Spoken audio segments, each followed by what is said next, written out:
नमस्कार और good morning सभी को। पिछली गणित की कक्षा में अपन ने चैप्टर नंबर 3 आव्यूह पढ़ा था, जिसमें अपन ने पढ़ा था कि आव्यूह क्या होता है और आव्यूह की कोटि पढ़ी थी, उसका रिप्रेजेंटेशन पढ़ा था और उसमें अवयवों को किस नाम से डिनोट करते हैं उनके एड्रेस के बारे में पढ़ा था। ये सब अपन ने पढ़ रखा है और उसके बाद अपन ने एग्जाम्पल नंबर पहला किया था। थोड़ा सा बता देती हूँ फिर से। आव्यूह की कोटि, आव्यूह की कोटि क्या पढ़ी थी अपन ने? आव्यूह की कोटि क्या होती है? आव्यूह की कोटि होती है m इंटू एन। क्या होती है? m into N. m जो है वो क्या है? पंक्ति का नंबर, पंक्ति की संख्या, ठीक है। और n क्या है? स्तंभ का नंबर, स्तंभ का नंबर, ठीक है। तो ये अपन ने पढ़ा था। आव्यूह की कोटि क्या होती है? m multiply by n। यही करते हैं। जैसे कोई भी मैट्रिक्स है अपने पास में,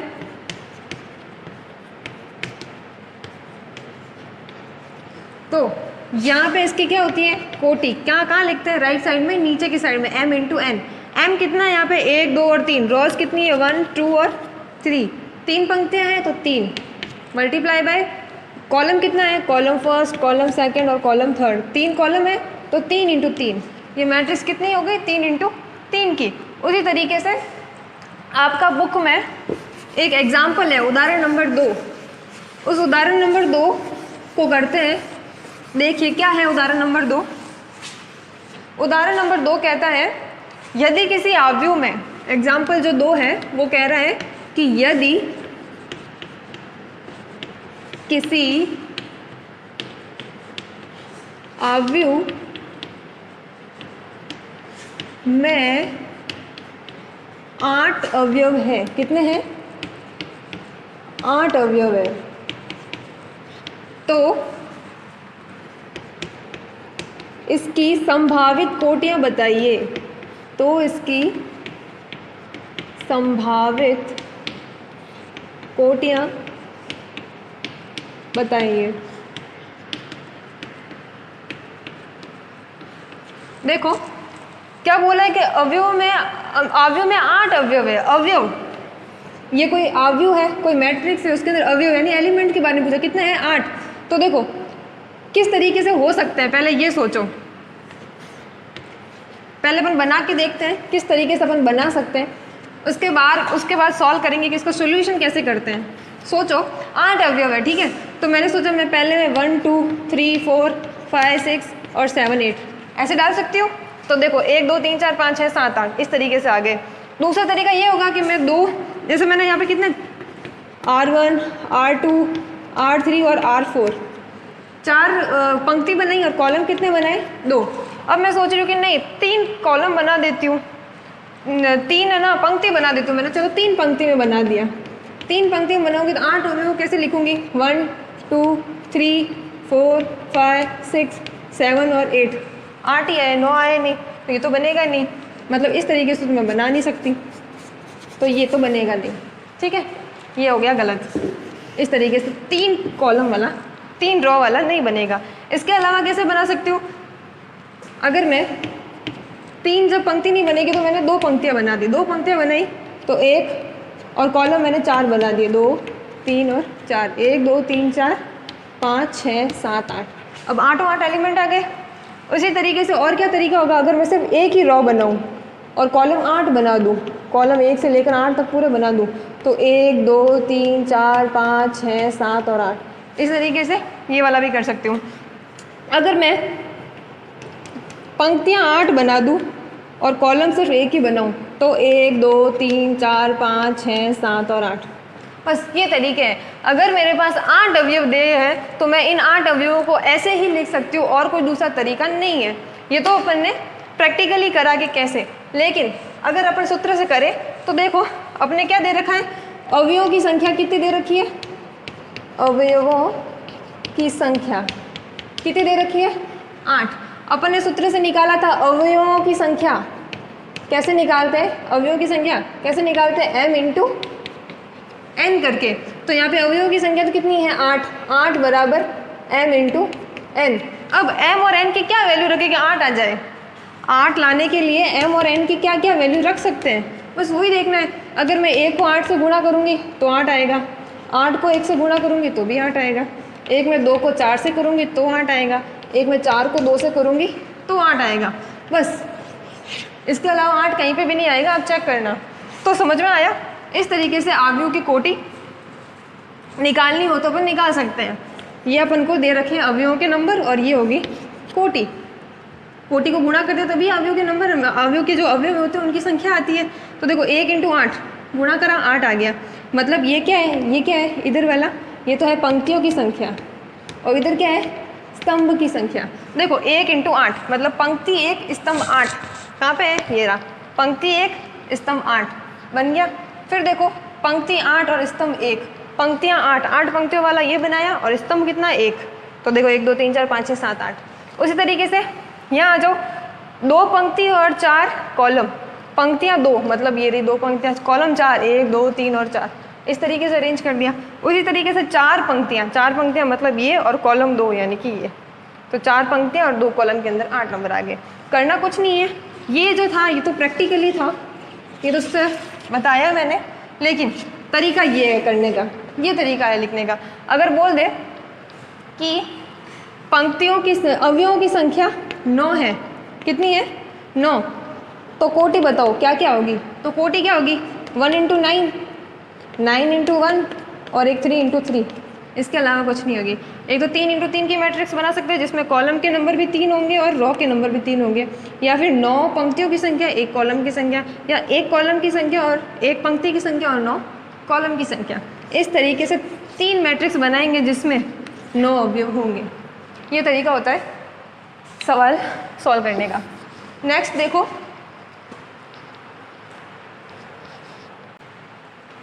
चलिए नेक्स्ट टॉपिक पढ़ते हैं, अवयव के प्रकार। अभी तक अपन ने अवयव की कोटि के बारे में पढ़ लिया था, अब पढ़ेंगे अपन अवयव के प्रकार, टाइप्स ऑफ मैट्रिक्स। मैट्रिक्स के कितने प्रकार होते हैं। इसका पहला प्रकार है स्तंभ अवयव। कौन सा अवयव है, स्तंभ अवयव। दूसरा है पंक्ति अवयव।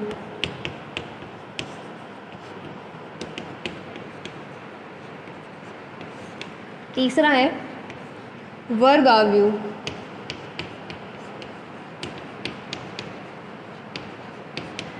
चौथा है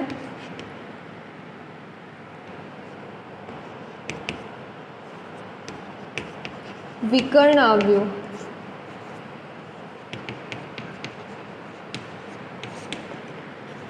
पांचवा है अदिश अवयव।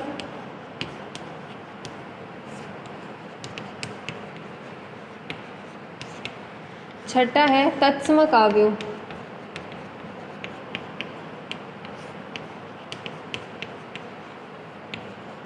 और सातवां है शून्य अवयव।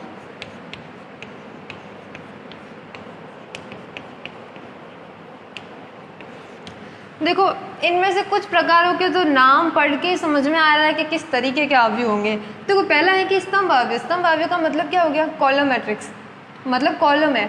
तो इसकी डेफिनेशन ये होगी कि जब भी कोई से अवयव होगा तो उस अवयव के अंदर अगर एक ही कॉलम है, क्या है, सिर्फ एक ही कॉलम है, तो वो अपना हो जाएगा स्तंभ अवयव। जब पंक्ति अवयव की बात करेंगे तो पंक्ति अवयव के अंदर क्या होगा, सिर्फ एक ही पंक्ति होगी, एक ही रो होगी, उसमें कॉलम कितने भी हो सकते हैं, तो हो जाएगी पंक्ति अवयव। फिर देखो नाम से पता चला है कि वर्ग अवयव। वर्ग में क्या होता है, लंबाई चौड़ाई बराबर होती है, तो इसके अंदर वही बात है, जब रोज के नंबर और कॉलम के नंबर दोनों इक्वल हो जाएंगे तो वो हो जाएगा वर्ग अवयव। यहाँ पे पंक्तियों की संख्या और स्तंभों की संख्या दोनों बराबर होगी। फिर विकर्ण अवयव की बात करते हैं, तो विकर्ण अवयव मतलब विकर्ण से रिलेटेड कुछ होगा, कोई भी अवयव होगा ये इसका विकर्ण होता है। तो विकर्ण के जो अवयव है उसके बारे में इसमें चर्चा करेंगे। अदिश अवयव, जब विकर्ण पढ़ेंगे तो अदिश समझ में आ जाएगा, तत्समक भी तभी आएगा। और शून्य अवयव, शून्य अवयव का मतलब क्या हो गया कि जब किसी अवयव के अंदर सारे के सारे एलिमेंट जीरो हो जाएंगे तो उसको बोलेंगे शून्य अवयव। इस तरीके से नाम से पता चल रहा है कि अवयव के नाम देख के ही पता चल रहा है कि किस तरीके के ये अवयव होंगे। अब इनके बारे में पढ़ते हैं अपन आगे कि किस तरीके से अवयव। चलिए पहला और दूसरा प्रकार पढ़ते हैं अवयव का। पहला प्रकार है स्तंभ अवयव। क्या होता है स्तंभ अवयव? एक अवयव स्तंभ अवयव कहलाता है यदि उसमें केवल एक स्तंभ हो। कोई भी एक अवयव है जिसको मैंने नाम दे दिया ए, कोई भी एक अवयव है जिसका मैंने नाम ए दे दिया है, वो स्तंभ अवयव कब कहलाएगा? जब उसके अंदर केवल एक ही स्तंभ हो। एक ही स्तंभ का मतलब कि जो कॉलम का नंबर है वो हमेशा कितना रहेगा? एक। और जो पंक्ति के नंबर है वो कितने भी हो सकते हैं। मैंने नाम, एक मैट्रिक्स है 9 8 7 6, इस तरीके की मैट्रिक्स है। तो इसके अंदर आपको कॉलम क्या कितने नंबर दिख रहे हैं? सिर्फ एक। अब इसके अंदर रो की बात करो तो रो 1 2 3 और 4, R1 R2 R3 और R4। इसके अंदर रो के नंबर कितने हैं? 4। कॉलम के नंबर कितना है? एक ही है। तो इस तरीके की जो मैट्रिक्स होगी वो क्या उसको क्या बोलेंगे? स्तंभ मैट्रिक्स या स्तंभ अवयव, जिसके अंदर हमेशा कॉलम का नंबर एक ही होगा। ये जो है वो 4 × 1 की मैट्रिक्स है। कितनी है? 4। तो इसके अंदर ये क्या होता है? m, और ये होता है n। m यानी पंक्ति का नंबर। पंक्ति का नंबर कितना है? 1 2 3 और 4, तो 4। कॉलम का नंबर n क्या होता है? कॉलम का नंबर n कितना है यहाँ पे? सिर्फ 1। तो ये कितनी हो गई? 4 × 1 की मैट्रिक्स। तो क्या लिखेंगे? यह एक 4 × 1 कोटि का अवयव तो है, लेकिन कौन सा अवयव है? स्तंभ अवयव है। जब भी कॉलम 1 होगा तो वो अवयव क्या कहलाएगा? हमेशा स्तंभ अवयव। और जब भी स्तंभ अवयव बनाने की बात करेंगे तो हमेशा कॉलम का नंबर कितना रखना है? 1। सिर्फ एक ही कॉलम बनेगा। इसको लिखने का तरीका इस तरीके से इसको डिनोट करते हैं। जब माना कोई एक अवयव ए है तो उसको लिखेंगे क्या? ये तो है अपना कैपिटल ए, जिसको अपन ने पूरी मैट्रिक्स का नाम दिया। और ये जो स्मॉल ए है वो क्या दिखाता है? अपन को हमेशा अवयवों की अवयव बताते हैं कि इसके अंदर कितने अवयव है, और उनको अपन स्मॉल ए से डिनोट करते हैं। ए आई जे का मतलब क्या होता है? ये क्या होता है? पंक्ति का नंबर। और ये क्या होता है? कॉलम का नंबर। AIJ लिखते हैं ना अपन, A11 A12 A13 A31। इस तरीके से अवयव के एड्रेस लिखे थे। तो ये अवयव के एड्रेस कहाँ से आए थे? यहीं से तो लिखा था। अपन इन सबको नाम दे दिया A I और J, अलग अलग ना लिख के अपन ने क्या लिख दिया? AIJ। कोई मैट्रिक्स है उसके अंदर ये अवयव है, लेकिन जिसकी कोटि क्या होगी? m × 1। अब m × 1 का क्या मतलब हुआ कि वहाँ पे पंक्तियों की संख्या तो कितनी भी हो सकती है। पंक्तियाँ यानी m की मतलब क्या? m कहाँ पे क्या डिनोट करता है? पंक्ति का नंबर। पंक्ति का नंबर यहाँ पे कुछ भी हो सकता है, 1 2 3 कुछ भी। लेकिन जो कॉलम का नंबर होगा वो हमेशा क्या रहेगा? 1। जब भी कॉलम की संख्या 1 होगी तो वो क्या होगा? स्तंभ अवयव कहलाएगा। तो स्तंभ अवयव को इस तरीके से लिखते हैं। जब भी इक्वेशन के रूप में दे दें तो समझ जाना कि ये स्तंभ अवयव क्यों है, क्योंकि यहाँ पे कॉलम का नंबर कितना है? 1। अब चलो पंक्ति अवयव पे आते हैं। तो पंक्ति अवयव क्या बोल रहा है कि एक अवयव पंक्ति अवयव कहलाता है यदि उसमें केवल एक पंक्ति हो। कोई भी एक अवयव ले लो नाम A, फिर से वो कब पंक्ति अवयव कहलाएगा? जब उसके अंदर पंक्ति का नंबर सिर्फ 1 होना चाहिए। मतलब सिर्फ R1। पंक्ति कितनी होगी? सिर्फ 1। मैंने नंबर दे दिया 9 8 7 6। ये अपना एक अवयव है जिसके अंदर पंक्तियों की संख्या कितनी है? 1। लेकिन अब कॉलम देखो, कॉलम कितना है? पहला, दूसरा, तीसरा और चौथा। 4 कॉलम है, C1 C2 C3 और C4। तो देखो इसकी क्या खासियत है? इसकी खासियत ये है कि इसमें हमेशा पंक्ति का नंबर तो 1 रहेगा, लेकिन कॉलम के नंबर कितने भी हो सकते हैं। ये m × n होता है, m × n से लिखते हैं अपन। और यहाँ पे m × n कितना है? m की वैल्यू कितनी है? 1। और n की वैल्यू कितनी है? 1 2 3 और 4। तो यह एक 1 × 4 कोटि का अवयव तो है, लेकिन कौन सा अवयव है? पंक्ति अवयव है। 1 × 4 का पंक्ति अवयव है। इसको लिखने का तरीका, कोई भी मैट्रिक्स A है, AIJ उसके अवयव है और उसकी कोटि हमेशा क्या रहेगी? 1 × n। अब इसको कंपेयर करो, तुलना करो और देखो इसके अंदर तो क्या होता है? m × 1, मतलब कि पंक्ति का नंबर कुछ भी हो सकता है, कॉलम का हमेशा 1 रहेगा। और इसके अंदर 1 × n, मतलब पंक्ति का नंबर हमेशा 1 रहेगा, कॉलम के नंबर कितने भी बढ़ सकते हैं, घट सकते हैं। मैं कम भी कर सकती हूँ और बढ़ा भी सकती हूँ। ठीक है। तो ये इस तरीके से पंक्ति अवयव को लिखा जाता है, जहाँ पे क्या लिखेंगे, m की वैल्यू हमेशा 1 रहेगी, लेकिन n की वैल्यू कुछ भी हो सकती है, 1 2 3 4 एंड सो ऑन, इस तरीके से। तो ये तो है आपका स्तंभ अवयव और ये है पंक्ति अवयव। इनको आप कॉपी में अच्छे से नोट कर लेना। डेफिनेशन है, डेफिनेशन के अलावा इसका प्रेजेंटेशन है, किस तरीके से प्रेजेंट करते हैं, और ये एक एक उदाहरण है। चलिए इसके आगे वाला प्रकार पढ़ते हैं। आगे वाला प्रकार है तीसरा, वर्ग अवयव। कि क्या होता है वर्ग अवयव? Square matrix. वर्ग को इंग्लिश में बोलते हैं स्क्वायर। मतलब स्क्वायर की क्या खासियत है वर्ग की, कि उसकी लंबाई और चौड़ाई क्या होती है, बराबर होती है। तो वर्ग अवयव को नाम से पता चल रहा है, जब वर्ग अवयव बनेगा तब इधर वाले एलिमेंट और इधर वाले एलिमेंट इक्वल इक्वल होंगे। कहने का मतलब इसके अंदर रो के नंबर और कॉलम के नंबर हमेशा बराबर होंगे। रो के और कॉलम के, पंक्तियाँ जितनी होगी उतने ही कॉलम होंगे, तब वो एक बराबर मैट्रिक्स बनेगी जिसकी लंबाई और चौड़ाई बराबर हो। इसलिए इसको वर्ग अवयव बोलते हैं। वर्ग अवयव वह अवयव होता है जिसमें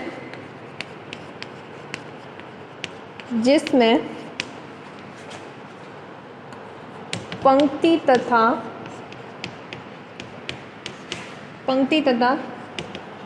स्तंभ की संख्या समान हो। क्या हो? समान हो। अच्छा, पंक्तियों की संख्या को किससे डिनोट करते हैं? m से। और कॉलम की संख्या को हमेशा n से। क्या बोला है कि पंक्तियों की और स्तंभ की संख्या क्या होनी चाहिए? बराबर। पंक्तियों और स्तंभ की संख्या क्या होनी चाहिए? बराबर। मतलब जितना m होगा उतना ही n होगा, और जितना n होगा उतना ही m होगा। मैंने बोला कि मुझे 1 इंटू 1 की मैट्रिक्स बनानी है। ये m इंटू n है और m और n की वैल्यू दोनों बराबर लेनी है, 1 इंटू 1 की। ये कोई मैट्रिक्स हो गई 1 इंटू 1 की, जिसके अंदर R1 एक ही रो है और एक ही कॉलम है। दूसरी मैंने एक मैट्रिक्स ले ली जिसके अंदर 2 इंटू 2 की मैट्रिक्स बना दी। 2 इंटू 2 की मैट्रिक्स का मतलब क्या हुआ? 2 ही रो है और 2 ही कॉलम है, 1 2 3 एंड 4। तो ये वर्ग मैट्रिक्स हो गई। 3 इंटू 3 की बना लो, सेम बनेगी। मतलब जितनी m की वैल्यू होगी उतनी ही n की वैल्यू होगी। तो R1 R2 और R3, 3 तो हो गए रो और कॉलम भी हो गए 3, 1 2 3 4 5 6 7 8 और 9। वैसे ही 4 इंटू 4 की बना सकते हैं। इस तरीके से वर्ग अवयव होता है। वर्ग अवयव के अंदर क्या होगा? हमेशा m की वैल्यू और n की वैल्यू क्या होगी? इक्वल, बराबर। ये पहला A B और ये C मैट्रिक्स, तीनों मैट्रिक्स है। ये 1 इंटू 1 की है, ये 2 इंटू 2 की, और ये 3 इंटू 3 की है। इस तरीके से वर्ग अवयव को पढ़ेंगे।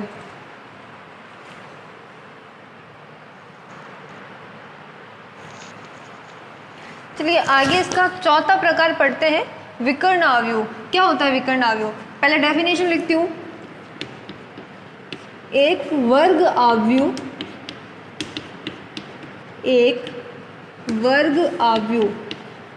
विकर्ण अवयव कहलाता है। विकर्ण अवयव कहलाता है जब उसके विकर्ण के अतिरिक्त